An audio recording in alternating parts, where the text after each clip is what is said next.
on fera le 28 qui termine les 5 chapitres de cette semaine. Mais commençons par le début, le chapitre 24, les David Mizmor à Haaretz Umloha Tevel Veyoshveva.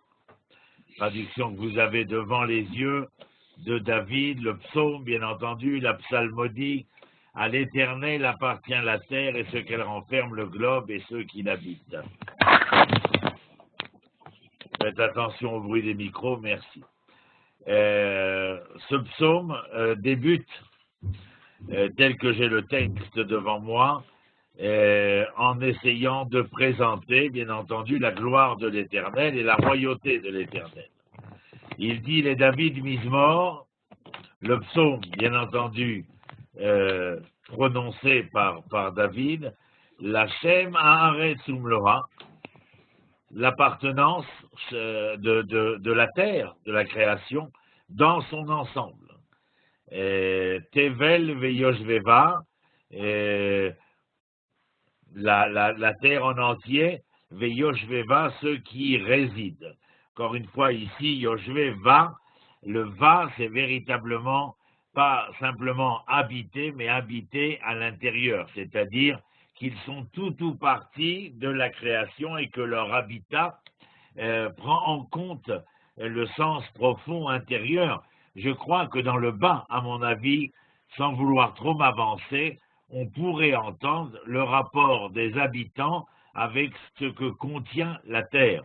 C'est de la même manière nous rappeler dans Bereshit que l'homme est non seulement la créature dominante, mais qui n'est pas là pour dominer, mais pour gérer, pour tendre à une harmonie du monde et de la création à travers l'ensemble de cette création et des créatures.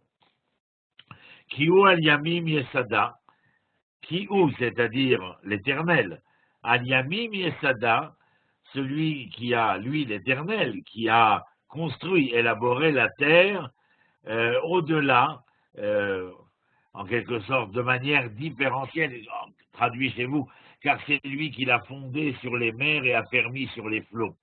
Cette terre, bien entendu, à travers cette séparation de la terre et de la mer. Mi Ya'ale Be'ar Adonai. Nous avions déjà vu cette interrogation au verset Gimel, où on nous fait entendre, à mon avis, au verset 3, que le sommet de cette création, c'est ce que représente symboliquement la montagne de l'Éternel. On en avait parlé dernièrement. La montagne où l'Éternel enseigne, Har Moria. Ici, on l'appelle Béhar Adonai, la montagne de l'Éternel, mais encore une fois, Adonai, vous vous rappelez, c'est-à-dire l'expression immanente, omnisciente et omniprésente de l'Éternel dans l'histoire de l'homme. Alors, qui pourra... Oui, Pascal. Oui, juste une petite remarque. La traduction, elle dit sur la montagne, mais le texte Béa, il en sous-entend plutôt dedans. Oui, c'est-à-dire, encore une fois, le B comme le bas tout à l'heure, vient nous révéler le sens de l'intériorité. C'est-à-dire que ce n'est pas la colline en tant que colline, mais c'est-à-dire ce que l'on a fait de cette colline, ce que la colline recèle et ce qu'elle témoigne en vérité. C'est le témoignage. Encore une fois, les habitants de la terre, c'est ceux qui résident au sein de cette terre, mais leur résidence n'a de, de réalité que s'ils sont capables foncièrement de témoigner. Béhar Hashem, Azumi Béhar Hashem, qui va pouvoir gravir la montagne de l'Éternel, non pas simplement pour dire que nous sommes de fiers montagnards, mais que nous sommes capables de nous élever au témoignage de ce que représente cette colline. Tu as entièrement raison. Le B, comme le bas, signifie la quête de l'intériorité, du sens profond. Merci. Mi'ale Béhar Adonai, c'est-à-dire celui capable, vous vous rappelez, les Kadesh, c'est-à-dire sanctifiés, mais on avait traduit, vous vous rappelez, d'après l'ésotérisme kabbalistique, le fait de sanctifier, de consacrer comme étant la capacité qui serait la nôtre à insuffler la vie, c'est-à-dire à donner vie, à donner la vie. Et le texte continue, Oumi, ça veut dire qui d'entre nous? Yakoum, Miyakoum, qui pourra se lever, se réaliser, Bimkom Kocho, c'est-à-dire au lieu dit de sa sainteté, c'est-à-dire au lieu dit qui a pour essence celui de vouloir insuffler la vie envers tout et contre tout. Et le texte continue au verset 4, vous me suivez? Neki kapaim ubar levav, asher lo nasa lashav nafsi, velo nishba lemirma. Le verset vient donc nous donner,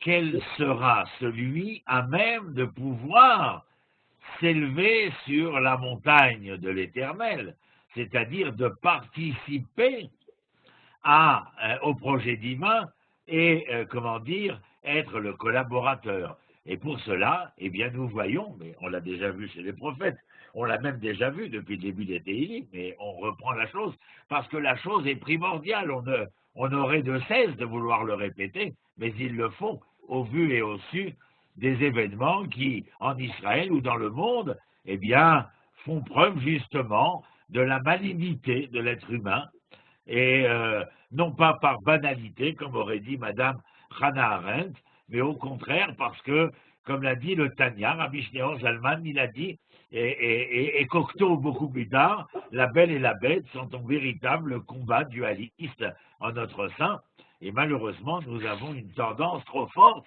à faire valoir la bête et non pas la belle. Donc, qui sera capable de faire valoir l'âme divine, faire valoir que l'image divine puisse se refléter sur le visage humain? Par quoi commencer? Eh bien, regardez, Neki Kapaim, je vais dans la traduction que vous avez devant les yeux, celui dont les mains sont sans tache. Neki Kapaim. Bien évidemment, sans tache de quoi?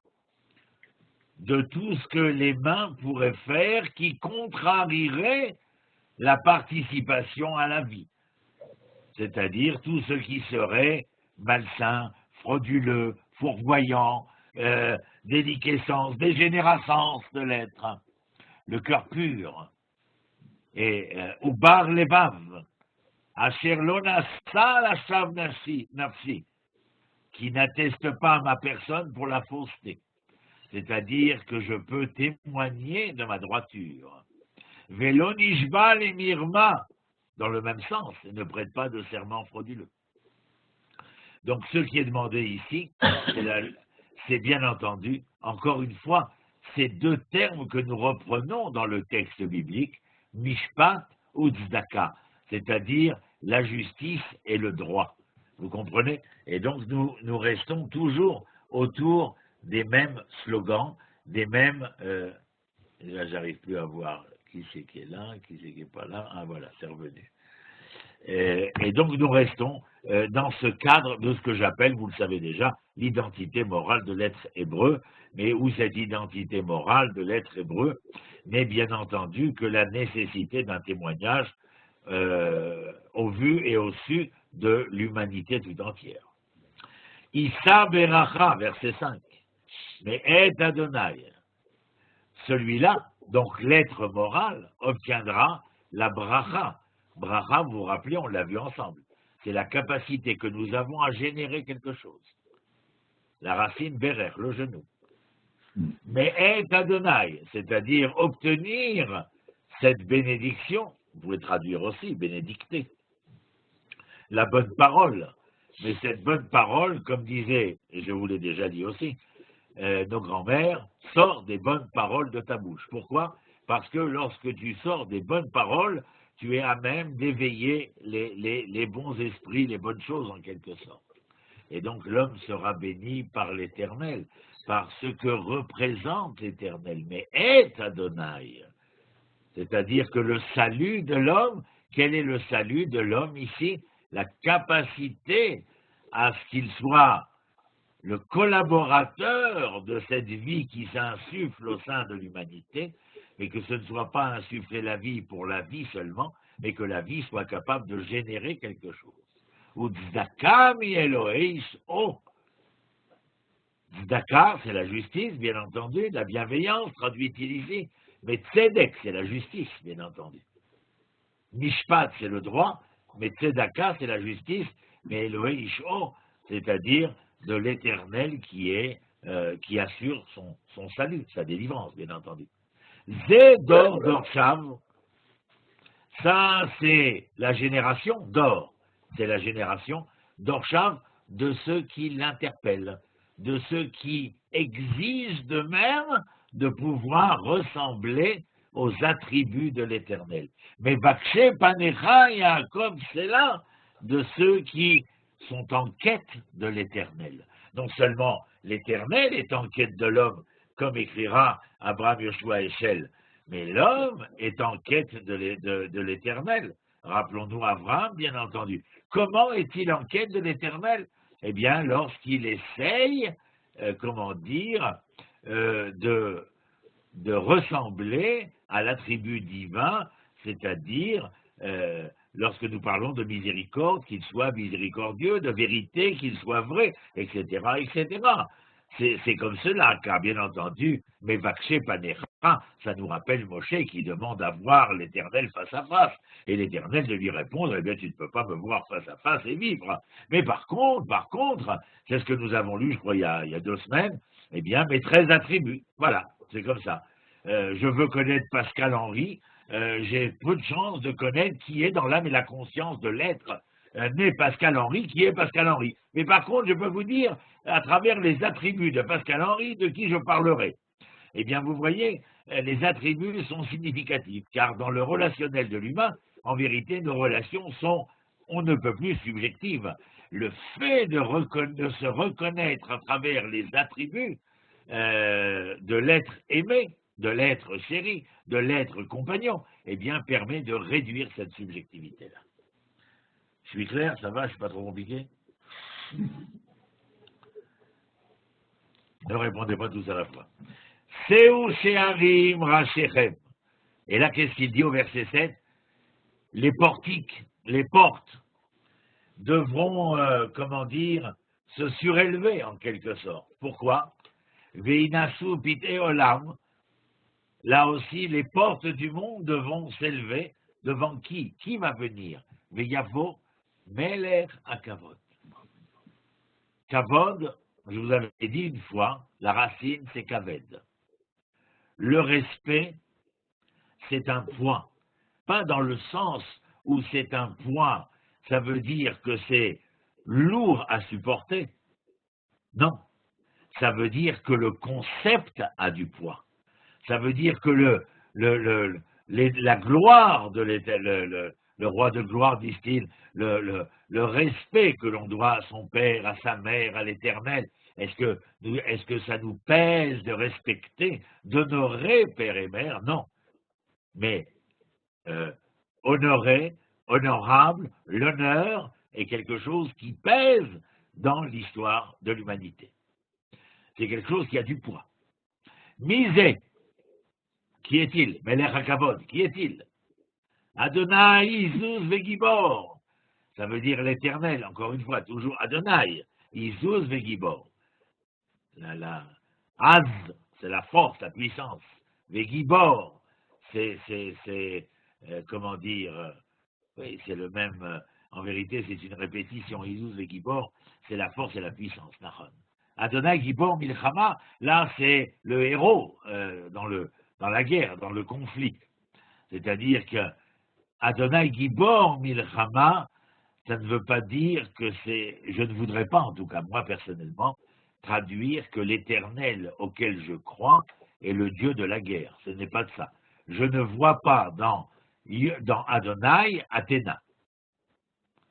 Ce que je vois dans Adonai Gibor Milchama, quelle est la Gvoura, diront les maximes de nos pères, les Pirkei Avot? Quelle est la Gvoura au temps de guerre? Mais je vais vous le dire. Akovesh et Yatzro. Et le texte dans les Pirkei Avot, les maximes de nos pères, dit que l'homme capable de se ressaisir, de se saisir lui-même, est beaucoup plus fort que celui qui serait à même de pouvoir conquérir une ville. Donc vous voyez, Gibor Milchama, ce n'est pas que l'Éternel ait besoin de se ressaisir, mais il est capable de faire en sorte de ressaisir le monde, c'est-à-dire de remettre ou de pousser à ce que se remette en ordre le monde. Je vous rappelle que Milchama, mes chers, la racine peut être entendue comme Al-Chama, c'est-à-dire la soudure. La guerre n'est pas là parce qu'elle tente à déchirer, mais parce qu'elle recèlerait dans son sein la capacité conséquentielle de la guerre pour ressouder les choses. C'est-à-dire, bien évidemment, nous savons qu'après la guerre, les gens ont tout de suite envie de reconstruire, de ressouder, de refaire, de rétablir, de rénover, etc., etc. En espérant qu'un jour, ça durera pour l'éternité. C'est où chez Harim Rachechem, verset 9. Ou sous Pitéolam, c'est le même verset. Que les portiques du monde, que les frontons du monde se lèvent, se soulèvent. Veyavo Melech HaKavod. Miouze Melech HaKavod. Adonai Tsebaot. Qu'est-ce que c'est Adonai Tsebaot? Le Dieu des armées, entendrait-on? Alors encore une fois, l'Éternel Tsebaot, c'est lui qui est le roi de gloire. C'est là, encore une fois, Adonai Tsebaot, les armées de l'Éternel qui interviennent dans la régulation, dans l'ordre de ce monde, à même de pouvoir être, comment dire, conduit vers la réalisation la plus harmonieuse qui soit. Miouze Melech HaKavod, qui est aussi glorieux, fort, puissant. Adonai Tsebaot, celui qui est le maître, en fin de compte, de toutes les armées.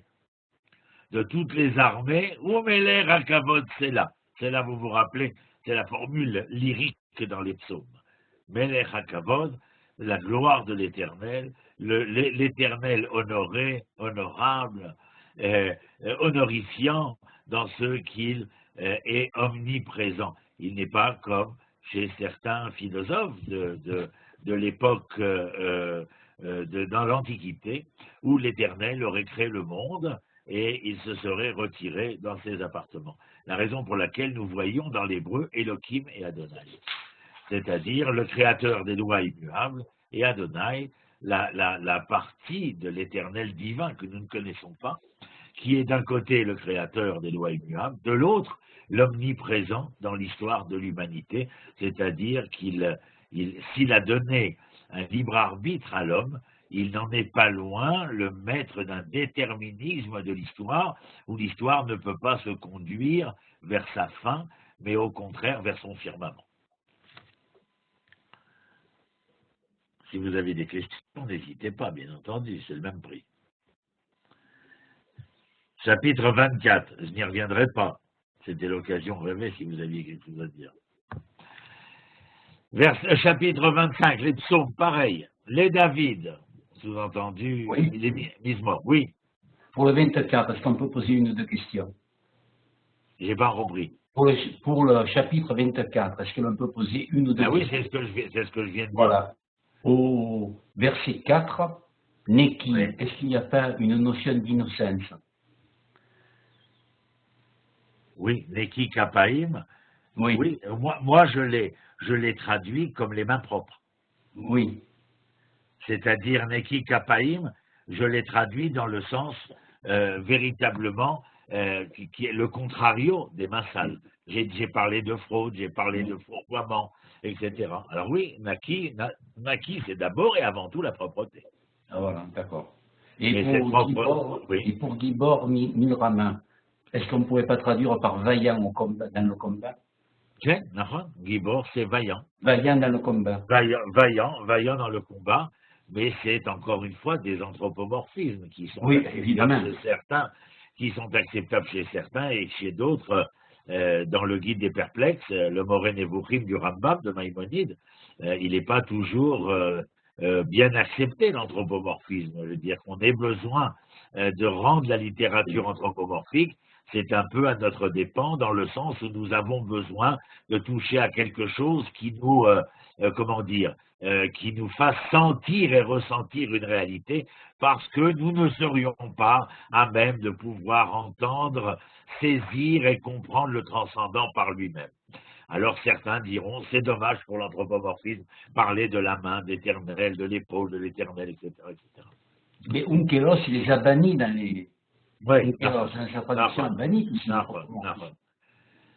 Alors le chapitre 25, les David et l'Echa Adonai, je t'en prie, merci, les David et l'Echa Adonai, donc encore une fois, le psaume de David, la psalmodie de David, et l'Echa Adonai, il se tourne vers l'Éternel, Nafshi Essa. Nefesh n'est pas Neshama, mes chers. Neshama, c'est l'âme divine. Nafshi, Nefesh, c'est l'âme biologique, et Ruach, c'est l'esprit. C'est la raison que nous appelons Naran, Nefesh, Ruach, Neshama. Nefesh, l'âme biologique, Ruach, l'esprit, Neshama, l'âme divine. Donc là, nous parlons de Nafshi, c'est-à-dire de l'âme biologique. Vous diriez, mon moi, mon psyché, mon être, mon ressenti, vous auriez raison à travers tout cela. Nafshi est ça. Elohai, Becha Batarti. J'élève mon âme. Comment est-ce que j'élève mon âme éternelle vers toi? Eh bien, il nous le dit ici, Elohai. Il y a véritablement une proximité, une intimité. Elohai, mon Dieu. Mon Dieu, celui qui est le créateur des lois immuables. Je n'entends pas. Il faudrait que fermer les micros, il y a un écho. Ah, il y a un écho, c'est pour ça que je m'entends. Fermez les micros, mes chers. Elohai Becha Batarti. En toi, j'ai mis ma confiance. Al Evosha. J'ai mis ma confiance en toi, éternel. Al Evosha. Al Ya'altsu Oivai Li. Que je ne sois pas déçu de quoi? D'avoir mis ma confiance en toi et que toi, tu me déçois? Non. C'est David qui parle. Et David dit à l'Éternel, j'ai élevé mon âme vers toi, ma nefesh, mon moi, tout l'être que je suis, je l'élève vers toi. Mon Dieu, en toi, je mets toute ma confiance. Et si je mets toute ma confiance, alors oui, je suis dans l'introspection. Et je te dis, fais en sorte que je ne me déçoive pas, c'est-à-dire, je vais bien sûr tenter, je vais bien sûr essayer, je vais bien sûr m'engager, mais il faut que tu m'aides. Ce n'est pas facile pour nous les hommes, mais nous sommes prêts à nous engager. Vous comprenez? Azilia, ici, allez Vocha, aliatsu oivaili, que mes ennemis ne triomphent pas de moi. Comment pourraient-ils triompher de moi? Si je me laissais aller, si je me laissais prendre dans les filets des méandres de mon histoire fallacieuse, alors mes ennemis pourraient triompher de moi comme rien, bien entendu.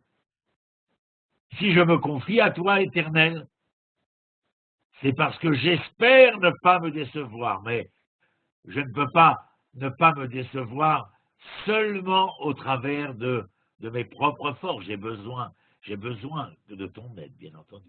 Gam kol kovecha, lo yevoshu. Et sache, enfin, je veux faire savoir en quelque sorte, Gam kol, tous ceux aussi qui, comme moi, espèrent en l'Éternel, lo yevoshu, qu'il n'est pas à rougir de leur croyance. Et encore une fois, je veux faire attention de ne pas venir et de dire, alors je m'annihile totalement et je me remets entre les mains de l'Éternel. Non, point. Je me remets entre les mains de l'Éternel, oui, mais parce que je m'engage, parce que j'agis. Nous disons en hébreu, Aishtadlut beyad Adam, laissez la tentative est entre les mains de l'homme, Ve'atzlacha beyad Hashem, et la réussite entre les mains de l'Éternel. La mer s'est ouverte parce que Narshon ben Aminadav s'est engagé. Et la chose n'aurait pas été possible. Gam kokovecha lo yevosu. Yevosu abogdim reka. Qui devra rougir? ceux justement qui, comment il dit, gratuitement, c'est-à-dire sans aucune raison, ont agi le mal pour le mal, sans aucune raison. Quand je parle de raison, c'est-à-dire de raison morale. Darkecha Adonai, verset 4. Darkecha, ton chemin éternel, Odieni. Fais-moi connaître tes voies, c'est quoi connaître tes voies? On vient de le dire, les attributs. Je ne veux pas te connaître à toi, mais je connais tes chemins, tes voies. Alchotecha lamdeni. Alchot, orchot, c'est pas seulement tes sentiers qui nous est demandé. C'est comme tout à l'heure nous avons parlé de la voie à suivre, de la conduite. Orchotecha, c'est la conduite qui doit nous être enseignée. Et cette conduite, encore une fois, je le répète, que l'on doit nous enseigner, eh bien, c'est celle qui a été énoncée à Moshe au Sinaï, à savoir El Rachum, Vechanun, Erech Apaim, Verafresed, Vehemet, etc., les 13 attributs. Adricheni be'amitecha. Adricheni, ça veut dire guide-moi.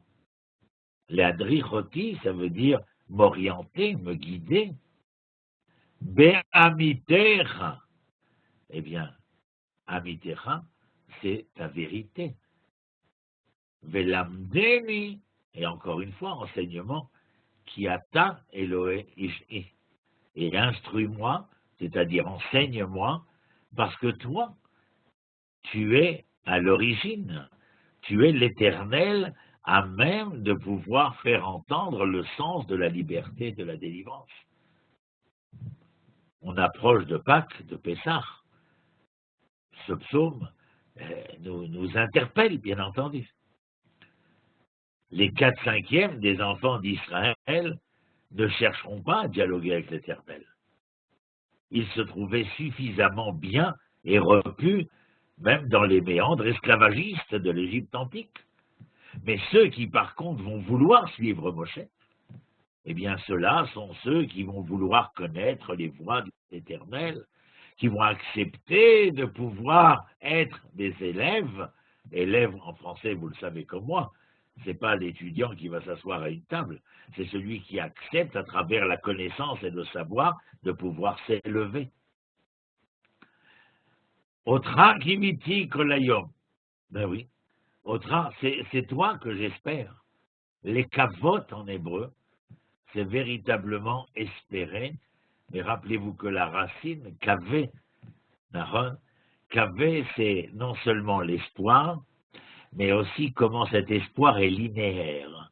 Kav, c'est intéressant. Kolayom, tout au long de la journée, chaque jour, c'est une d'accord,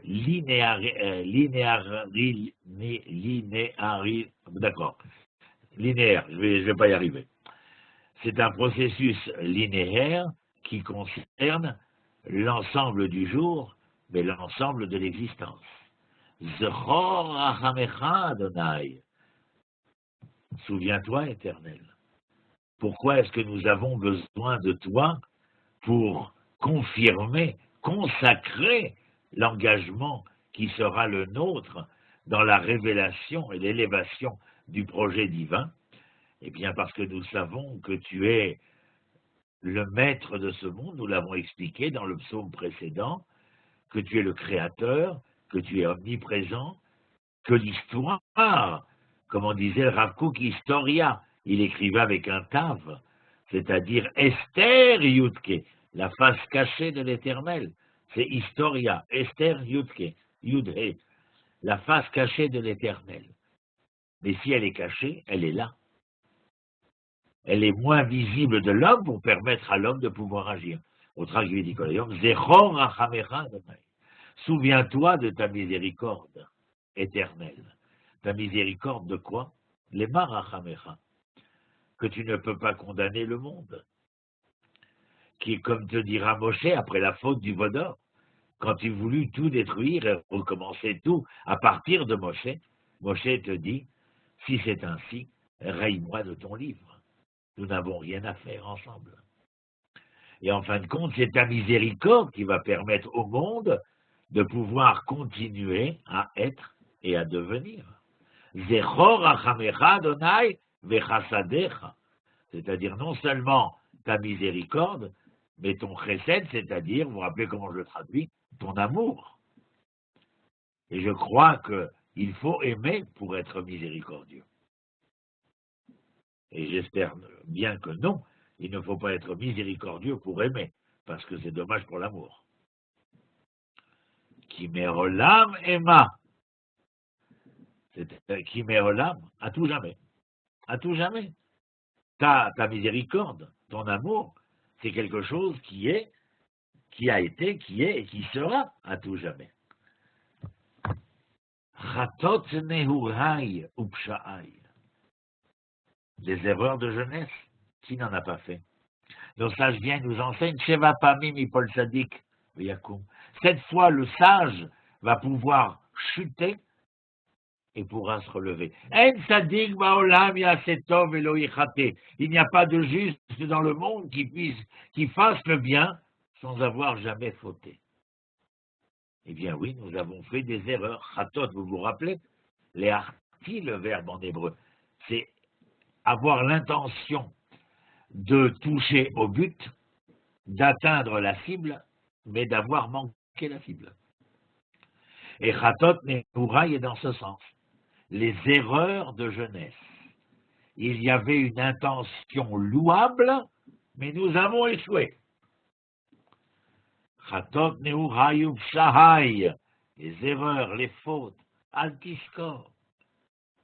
Ne t'en souviens pas. Et nous le savons ô combien nous sommes capables, vis-à-vis de nos chers êtres aimés, d'être par amour très miséricordieux et de nous souvenir que du mieux et du meilleur et d'essayer de tenter et d'y réussir par amour, à ne pas garder rancune et à ne surtout pas vouloir la vengeance, lotikom et lotitor, ni vengeance ni rancune, sinon il n'y aurait pas d'amour, bien entendu, et donc encore moins de miséricorde. Encore une fois, par amour. Alors, souviens-toi de moi. D'ailleurs, on ne peut pas se souvenir si on n'a pas un souvenir, si le souvenir, Zahar, n'est pas lié à quelque chose qui a trait à l'amour. Même lorsque on doit se souvenir de la haine que nous avons contre Amalek, c'est par amour de nous-mêmes, de notre viabilité, de l'assurance de notre pérennité, que nous nous souvenons de la haine qui est la nôtre vis-à-vis de ceux qui cherchent et continuent à chercher les moyens d'annihiler Israël. Zechor li ata, lema'an tuvecha Adonai. Ki chasdecha zachar li ata. Comme ton amour. Souviens-toi de moi. Quand ton amour pour la création, pour les créatures, eh bien, souviens-toi de moi aussi, l'être singulier. Les Mahan Toufra Adonai. Ce n'est pas pour le bien de l'Éternel, bien entendu, mais pour tout le bien qui est celui de l'Éternel. En fin de compte, c'est ce que dira Moshe, pour revenir à ce que je vous disais tout à l'heure. Que diraient les Égyptiens s'ils te voyaient maintenant détruire les enfants que tu as fait sortir, à grand bruit? Alors, pour l'amour de ta bonté, l'Éternel, alors, tu devras te souvenir. Verset 8, Tov veyachar Adonai. Et c'est pour ça que l'homme doit être Tov veyachar, parce que l'Éternel est bon, juste, droit, vrai, etc., etc. Tov veyachar. Vous allez me poser la question, je vais vous y répondre, je vais vous répondre. Vous allez me dire, s'il est Tov, il est Yachar. S'il est Yachar, il est Tov. Ça, à propos de l'Éternel, dans la paracha de Hazinou, du livre de Dvarim, du Deutéronome. Sadik veyachar ou, il est juste et droit. Ben, vous ne pensez pas qu'un juste doit être droit? Et qu'un homme droit est forcément juste? Eh bien, faites attention, Tov et Yachar, c'est l'enseignement donné à l'homme, qu'il faut non seulement être, il ne faut pas que la droiture, si par exemple nous serions un juge, il faudrait que nous soyons aussi, non pas le juge sans peur et sans reproche, sans foi ni loi, laquelle? Celle de la bonté, celle de la miséricorde, celle, de l'ephanim mishurotadine, c'est-à-dire de l'indulgence. Alors être bon et droit, la droiture peut être rectiligne et rigide, mais être bon, alors c'est lui donner tendresse à cette droiture-là, c'est-à-dire une indulgence. Alken yoreh chataim baderer. Et vous savez, parce qu'il est indulgent, s'il était droit seulement, alors lorsque nous fautons, eh bien nous devrions payer la faute qui est la nôtre, l'erreur qui est la nôtre. Mais ça n'arrive pas comme ça, nous le savons. Pour quelle raison? Alken yoreh chataim baderer. C'est-à-dire, qu'est-ce qu'il fait? Il permet à l'homme de prendre conscience de ses erreurs, de ses fautes, et de manière à entamer une remise en question, une remise en cause, de pouvoir trouver le juste chemin. C'est-à-dire que tout homme a l'opportunité de, même Pharaon. Verset 9, Yadrer Anavim Bamishpat. Ceux qui sont suffisamment humbles, Dieu leur montrera le chemin. À celui qui se présenterait en disant « et moi, et moi, et moi », de manière exacerbée, celui-ci ne laisserait pas la place à l'Éternel. D'ailleurs, l'Éternel l'a dit. Là où l'orgueil est présent, je ne peux pas y résider aussi. Pour pouvoir résider avec l'homme, il faut que l'homme soit suffisamment humble. Et à ce moment-là, quoi? Yadrer Anavim Bamishpat. Je peux lui enseigner, le diriger, le guider dans le droit chemin. Veillez la med Anavim Darko et enseigner à ces humbles-là, bien entendu, quel est le chemin voulu, désiré, auquel l'Éternel aspire. Au verset 10, Kol Olchot Adonai Chesed Be'emet. Toutes les voies, les conduits de l'Éternel, les conduites voulues par l'Éternel, quelles sont-elles? Chesed, amour, Emet, vérité. Aimez en vrai et soyez vrai lorsque vous aimez. Et ça ne concerne pas l'autre, mes chers amis. Ça concerne d'abord et avant tout nous-mêmes. De nous aimer pour de vrai et d'être honnêtes dans l'amour que nous nous portons. C'est-à-dire ne pas se raconter des histoires. Mais être bien évidemment dans le bon, le bien, le beau et le vrai de notre propre histoire. Kol Olchot Adonai Chesed Ve'emet, Lenotzre Brito Ve'edotav. Notzar, ça veut dire ceux qui créent, qui établissent, Brito son alliance, Ve'edotav son témoignage. Le fait de venir, c'est très important pour Israël de savoir, comme dit le prophète Yeshayahu, vous êtes mes témoins. Être un citoyen parmi les citoyens, c'est quelque chose. Être un citoyen témoin d'eux, c'est autre chose. Ici, Israël et l'homme, comme les Bnei Noach par exemple, eh bien, sont à même de venir témoigner à travers les mitzvot qui sont dévolus aux uns ou aux autres, témoigner du Créateur. Verset 11, les Mahan Shimcha Adonai, c'est-à-dire les Mahan pour toi, pour ton nom. Le nom, c'est quoi? Le nom, c'est une définition d'identité. Mais ça l'artala avoni.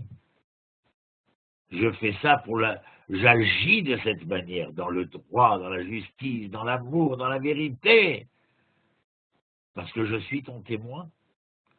Je ne suis pas là pour vouer un culte à l'Éternel. Je suis là pour témoigner du projet de l'Éternel. Et le projet de l'Éternel concerne sa création, cette nature. Eman Shimcha Adonai. Mais Salarta Lavoni, tu as pardonné mes fautes. Qui rave où? Qui rave où? Parce que mes fautes, mes erreurs, elles sont nombreuses. Je ne peux pas me dépatouiller tout seul. Ne serait-ce que dans le cocon familial, si nos enfants agissent mal et nous n'avons pas de miséricorde, de consolation, de moyens de consoler, alors que devient le cocon familial? Un lieu de guerre et de combat. Miséaïs au verset 12. Qui est l'homme? Yéré Adonai. Yéré ici, ce n'est pas craindre dans le sens d'avoir peur. Parce que mon père ou ma mère, je ne les crains pas, je les respecte. Et le respect, c'est la crainte par amour. Yorenu, Maderer Ifrar. Et Yorenu, ça veut dire qu'il va nous montrer, nous désigner le chemin qu'il préfère. Vous voyez, continuellement, on nous fait entendre que nous ne sommes pas là pour, dans un modèle religiosiste, pour venir adorer, vouer un culte à l'Éternel, mais pour témoigner de ce que l'Éternel veut. C'est très important ce que je dis là, d'abord pour moi, mais pour chacun de nous. Nafsho betov talin. Bezaro irash eretz. L'âme de cela, Nafsho Batov Talin, l'âme, on ne parle pas de l'âme de l'Éternel, mais l'âme de l'homme, l'âme des hommes, l'âme du peuple, l'âme des peuples, l'âme de l'humanité, vivra au sein du bonheur. Quel bonheur? Batov, le bonheur ici, comment il est traduit? Tov. Ça peut paraître tout à fait banal. Tov. Le Tov est véritablement le bien. Et le bien doit être le bonheur. Si l'homme est bon, juste et droit, alors le bonheur est possible. Mais Zaro et sa postérité, Irash Eretz, prendra possession du pays, c'est-à-dire que l'homme peut devenir, l'homme de la terre, mais pour que la terre puisse accepter l'homme, vous vous rappelez, c'est la même racine étymologique, Adam et Adama, l'homme et la terre. Eh bien, pour que la terre puisse accepter l'homme, il faut que l'homme soit homme. Et quel homme? Celui-ci, le témoin. Sod Adonai Leirav. Vous voulez connaître les secrets de l'Éternel? Il faut être de ceux qui le craignent par amour, c'est-à-dire l'honorent et le respectent. En quoi l'honorez-vous, le respectez-vous? Eh bien, nous l'avons expliqué, dans la manière que vous aurez de vous comporter, de vous conduire. Ou brito leodiam. Et parce que lui a voulu établir une alliance avec l'homme, mais ce fut un échec. Alors, l'homme Abraham devint le vecteur par lequel cette alliance fut faite, mais responsabiliser Abraham et ses descendants dans le sens où ils deviendraient ceux qui devraient faire savoir, connaître, c'est-à-dire les témoins.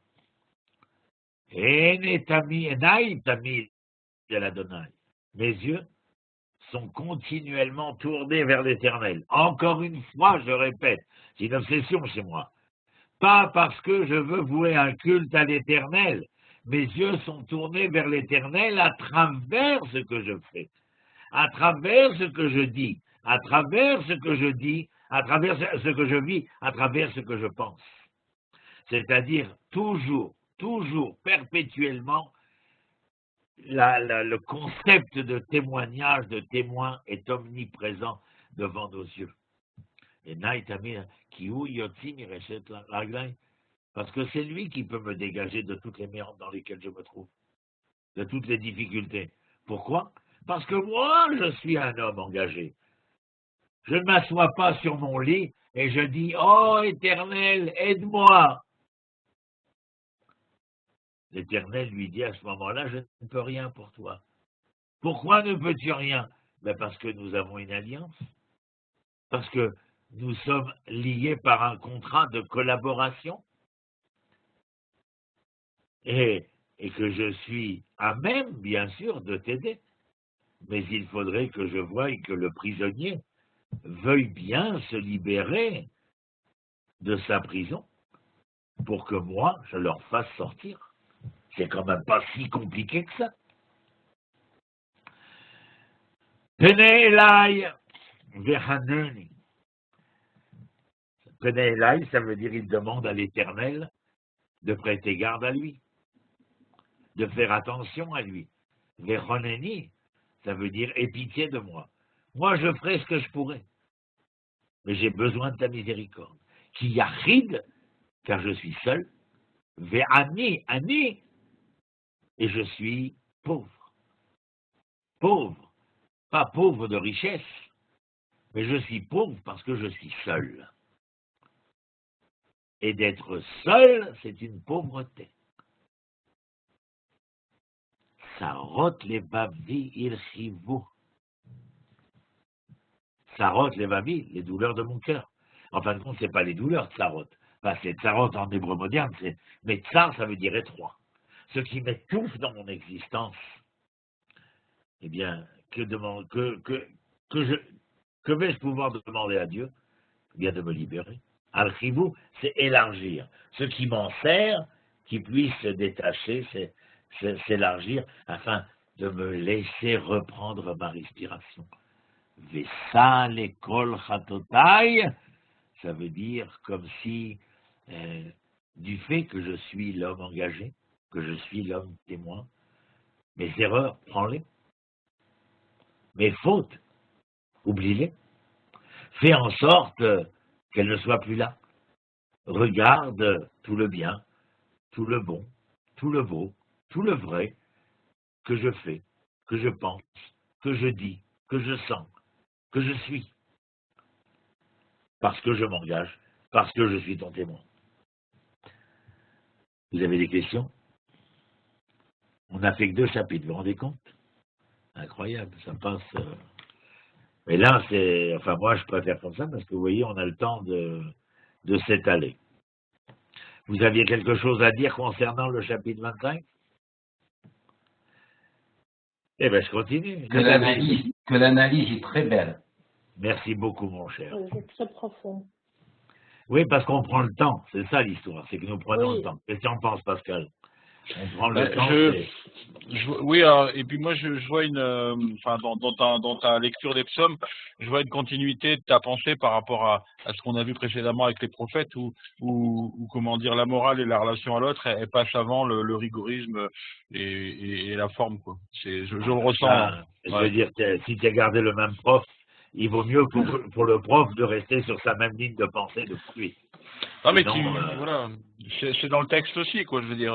C'est ce que j'ai enseigné à Haïfa cet après-midi, ce que j'ai enseigné hier à Jérusalem. Je reste sur la même ligne, peu importe que je traite des Téhilim, des prophètes, ou que je donne un cours sur la psychologie toranique. Je reste sur la même ligne de conduite, de pensée, de comportement. On fait le 26, on ne pourra pas faire le 28, vous l'avez bien compris. Les David, Shafteni Adonai. Shafteni, rends-moi justice. Mais tu as demandé que l'Éternel soit miséricordieux, consolateur. En quoi te rendrait-il justice? Kiani Betoumi Alarti. Ah. Ou Badonai Batarti Loemad. C'est-à-dire, David dit ainsi. Juge-moi. Enfin, rends-moi justice, il traduit. Juge-moi, c'est-à-dire, Shafteni Adonai Kiani Betoumi Alarti. Ne me condamne pas en quelque sorte. Parce que lorsque j'ai fait les choses, je les ai faites en pensant que c'était pour le mieux et le meilleur. Je me suis trompé, Éternel. Ah, je veux bien. Je vous l'accorde, mon Dieu.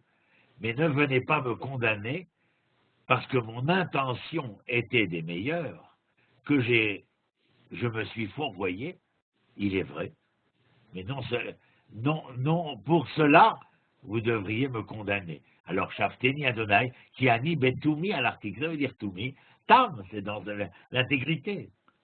Ou Badonai Batarti. Et j'avais mis ma confiance en vous, Éternel. Lo Emod. Alors, moi, dans ce passage-là, je dis, ils l'ont traduit, j'ai mis ma confiance, sont branchés. Mais ou Badonai Batati Lo Emad, en fin de compte, je voudrais dire que j'ai mis toute ma confiance en l'Éternel et je ne me rebellerai pas. Lo Emad, je ne me rebellerai pas. Voilà, c'est ce que moi j'aurais dit comme ça. Et je ne me rebellerai pas. J'ai tenté, j'ai essayé, j'ai voulu témoigner en toute intégrité, c'est-à-dire en bonne foi, en bonne conscience. Je me suis trompé, j'ai échoué, j'ai fait des erreurs. Mais tu vois, rends justice au moins à l'intention, bien sûr que les conséquences sont fâcheuses, mais rends justice aux intentions qui furent les miennes. Pourquoi? Je reste celui qui met toute sa confiance en l'Éternel. Cette confiance que je mets en l'Éternel, parce que je m'engage encore une fois. Mais l'Ohémod, et je ne me révolte pas contre l'Éternel, ne vois pas dans l'erreur, dans la faute, quelque chose qui pourrait rappeler un volontarisme à contrarier le projet pour lequel je suis témoin. Bechoneni Adonai Benaseni au verset 2. Eh bien, examine-moi, Éternel. Naseni, mets-moi à l'épreuve. La racine de Naseni, c'est Nes. L'épreuve, elle ne sert qu'à élever. Celui qui réussit l'épreuve, il lui dit, Bacheneni, mets-moi à l'épreuve, Éternel. Et quand tu me mettras à l'épreuve, tu verras que j'accepterai l'épreuve et que j'en sortirai grandi. Quel est le mot qui suit, j'en sortirai grandi? Sorfa. Je suis un peu comme sorfa. Quand on prend l'argent à l'état brut ou l'or à l'état brut et qu'on doit, je ne connais pas bien le métier, mais polir, nettoyer, etc. Asditzrof, Atsoref, c'est le bijoutier. Et il lui demande de quoi? De l'itzrof, de nettoyer, de sonder ses reins. Et quoi? Vélibi, le rein et le cœur. Alors vous connaissez, c'est une image qui est répétitive, récurrente. Dans le texte biblique, les reins sont là pour filtrer et le cœur est là, en fin de compte, pour laisser pâtir l'émotion. Alors peut-être que l'on pourrait dire que si les reins filtrent, ce serait la raison. Et le cœur, lui, aurait un certain laisser-aller. Donc, on retrouverait peut-être dans les reins et le cœur est la raison, dont on avait déjà parlé. Au verset 3,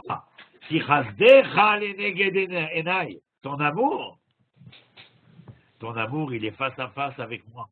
Les neged, comme dans Bereshit, je ferai ezer kenegdo. Je lui ferai une aide, pas contre lui, mais face à face. En hébreu, être zé neged zé, c'est être face à face. Et ton amour est face à moi. Veitalarti be'amitecha. Eh bien, tu sais, quand je me sens aimé, italarti, c'est pas l'alechet, c'est pas aller. Italarti, c'est se promener. C'est aller en se promenant dans le sein de ta propre vérité. Extraordinaire, n'est-ce pas? Italarti, ce n'est pas l'alechet, c'est se promener. C'est aller dans la dilettante de ta vérité. Je suis tellement repu par l'amour qui est le tien que lorsque je marche dans la rue, je pourrais être I'm singing in the rain.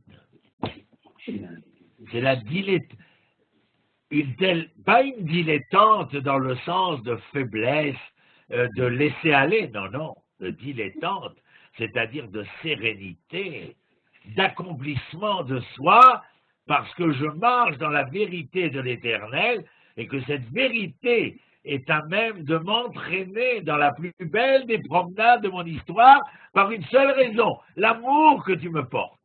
Magnifique. Incroyable lorsqu'on est capable d'aimer l'autre, ce qu'on est capable de provoquer chez l'autre, chez l'être aimé. Enfin, tous ceux qui se sentent aimés se sentent pousser des ailes, je n'invente rien. Verset 4. Lo yashavti im meteshav. Moi, je ne reste pas avec des morts vivants. Vous avez vu Shav en hébreu? Regardez bien comment c'est écrit. Shav, c'est Shavé. Mais c'est Shavé. Shavé, c'est que ça, dans une traduction populaire, ça dirait ça vaut le coup. Et Shav, qu'est-ce que c'est? Le néant. Ça ne vaut pas le coup du tout. Donc vous voyez que le même terme peut être Meteshav. Ça veut dire ceux qui sont des morts vivants. Ceux qui sont des êtres vivants, mais qui ne veulent pas le coup. Pourquoi? Eh bien, parce qu'ils sont morts à l'intérieur. Alors, de qui parle-t-il? Eh bien, de ces individus qui n'apportent rien, enfin, qui n'insufflent pas la vie. Ve'ibna alamim, mazena alamim, ne'elam, de ceux qui sont comme dans le néant, qui se font disparaître. Eh bien, parmi ces gens morts-vivants qui s'auto-disparaissent, qui n'ont pas de présence, qui n'ont pas de volonté d'être et de devenir, loabo. Moi, je n'irai pas. Saneti kehal merihim. Je hais. Nahon, ça je hais. Qu'est-ce que je hais? Je ne hais pas les hommes. Je hais ce qu'ils représentent. Kahal merihim. Les malfaisants. Pour reprendre la littérature française, les malfaisants. Qui est le rachat? Le rachat, ce n'est pas le méchant, ce n'est pas le mécréant. Le rachat, c'est celui qui est dans l'incapacité foncière de faire la différence entre le bien et le mal, entre le jour et la nuit, de faire la différence dans les dualités auxquelles nous sommes confrontés. Et de dire, tout est égal, le bien c'est le mal c'est le bien, le jour c'est la nuit c'est le jour, etc., etc. L'obscurité c'est la lumière c'est l'obscurité.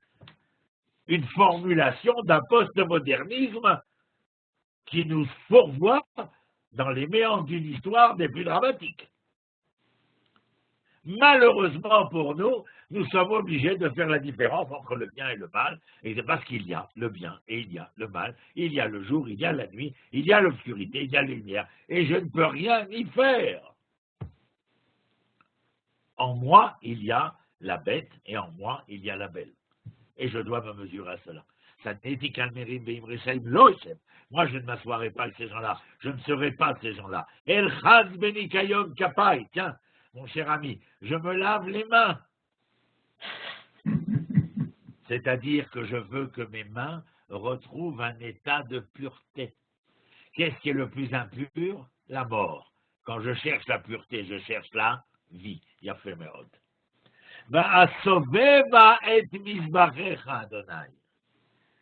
Puissais-je faire le tour au Seigneur de ton autel? D'une certaine manière, c'est de rendre hommage à l'Éternel. Adonai Ahavti, Maron Betecha. Dieu, j'aime ta résidence. J'aime là où tu résides. Umekom Mishkan Kevodecha. Là où ta grandeur se trouve. J'aime me trouver auprès de ta résidence, auprès de ta gloire. J'aime être auprès de toi. Comment suis-je auprès de toi? Lorsque moi je suis un peu de toi, lorsque l'image divine habille le visage humain qui est le mien. Alte sofim hataim nafsi. Et ne convoque pas, en quelque sorte, n'englobe pas dans un seul et même ensemble, ne mets pas dans le même sac, je dirais, moi et les malfaisants. Veimanche damim chayai. Ne mets pas dans le même sac, moi, avec les malfaisants, avec les sanguillonnants. Asher beyedehem zima, dont les mains, leurs propres mains, sont pleines d'ignominie, sont pleines d'infamie. Veyeminam ala shochad, et leur main droite, la main de la justice, eh bien, pas du tout. Elle est comme en shochad, corrompue. Ve'ani betumi eler, et moi, de manière intègre, j'irai.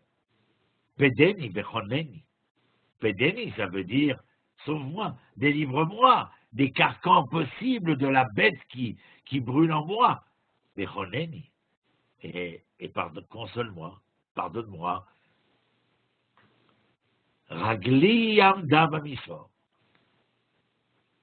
Mon pied se situe, Bamishor, sur le droit chemin.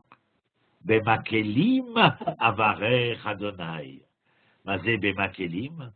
Et lorsque moi, je me tiens dans le droit chemin, alors, au milieu de tous, Kahal, c'est l'assemblée. Bemakelim, c'est comme les Makela. Makela, c'est une chorale. Au milieu de cet ensemble humain, Avarer Adonai, je bénirai l'Éternel, mais c'est comme si je viendrais à pousser les hommes à pouvoir entonner un cantique qui viendrait bénir l'Éternel. Voilà, mes chers amis. Quelle soirée. Oui, Merci, Ronnie. merci beaucoup. Merci. Merci. Vous avez quelque chose à déclarer? Merci beaucoup, Ronnie. Oui, on essaye de le mettre, on essaye, on le met, moi je le mets sur Facebook, etc. Mais moi j'aimerais bien que vous partagiez vous aussi, c'est-à-dire de faire circuler la machine, quoi. Voilà. Chandrine, Aura, Maïline, Raymond, enfin tout le monde, Jacqueline, merci. Céline, tout le monde, je vous souhaite une bonne soirée. Moi, mes Merci, chers messieurs, Ronnie. mes chères mesdames, à vous tous, à chaque fois, un plaisir récurrent, un plaisir répété, et de faire en sorte, comme j'ai dit cet après-midi aux étudiants au Ternion à Haïfa, eh bien que cette fête de Pessah qui s'approche de nous, eh bien nous permette de mettre, non pas en exergue, mais d'inscrire sur l'étendard de nos existences ce que veut dire la liberté. La liberté, d'un côté, en hébreu, chofesh, c'est la liberté de la pensée et du mouvement, mais c'est aussi cherut, qui veut dire gravé, liberté. Et lorsque la liberté est gravée, elle ne l'est que grâce à notre volonté. Alors pensez que la liberté, c'est celle de pouvoir penser librement et d'avoir un mouvement libre, mais pour cela, ayons la volonté de graver cette liberté en notre sein propre. Que le Shabbat vous soit propice et le week-end probant. Toda Rabba. Toda Rabba. Toda Rabba. Shabbat Shalom. Toda, Shabbat Shalom. Bye bye Kulam. Toda Rabba. C'est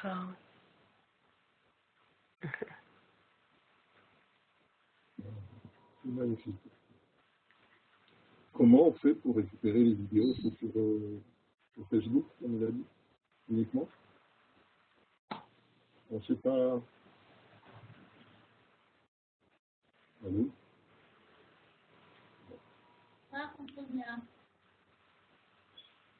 J'avais une petite question.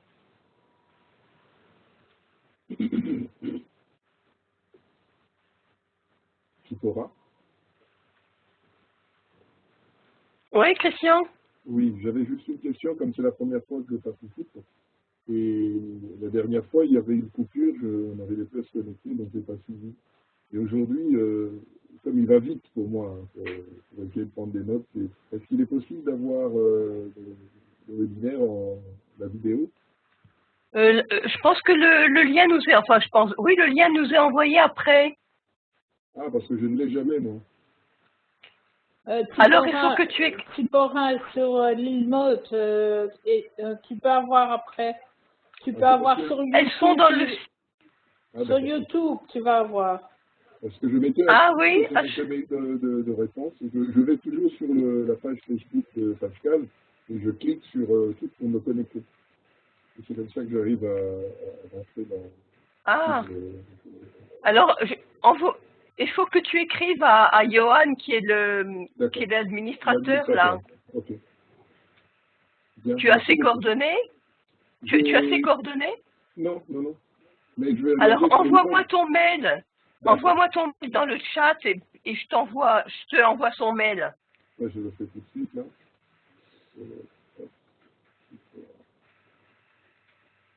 Ah ben tiens, il y a l'admin là-dessus. Admin, j'aurais dû lui demander. Ah ben oui, tu peux demander là dans le chat. Oui, mais il n'est plus là. Il le verra quand même. Bon, alors pour plus de sécurité, envoie-moi ton mail et puis je t'envoie ses coordonnées.